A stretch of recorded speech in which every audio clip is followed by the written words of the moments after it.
আমি তোমাকে 10 লক্ষ টাকা দিব, 10 দিনের জন্য তুমি আমার বয়ফ্রেন্ড হয়ে যাও। আমি হব কিন্তু আমি তোমাকে বানাতে চাই। না।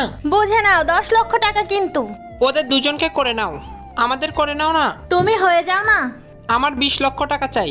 এই নাও পুরো 20 লাখ টাকা। এই নাও, পার্টি করো, যাও। আরে বাহ, এটাও নিয়ে যাও। থ্যাংক ইউ বন্ধু, গেলাম আমরা।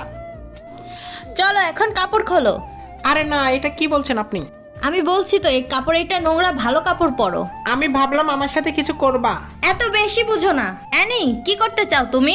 এই ফকিন্নিকে কেন বিয়ে বানালে তুমি? প্রিয়া আমার বাসা থেকে বিয়ে ঠিক করেছে, কিন্তু আমি রাজি না। এর জন্য এই ফকিন্নিকে আমি বয়ফ্রেন্ড বানিয়েছি। ও আচ্ছা। পিয়া, আমি তোমাকে কালকে ডেকেছিলাম, তুমি আসো নাই কেন? চলো এখন আমার সাথে। আমি আসতে পারবো না। শালা, এটা আবার কে? আমি বলেছি আমার সাথে চলো, না হলে তোমার সাথে খারাপ কিছু। আরে না না। এখান থেকে চলে যাও, না হলে কিন্তু ভালো হবে না। আরে ইয়াশ বস, আপনি লাস্ট ওয়ার্নিং, বুঝে নাও। আরে না না, আমি চলে যাচ্ছি। পার্ট টুর জন্য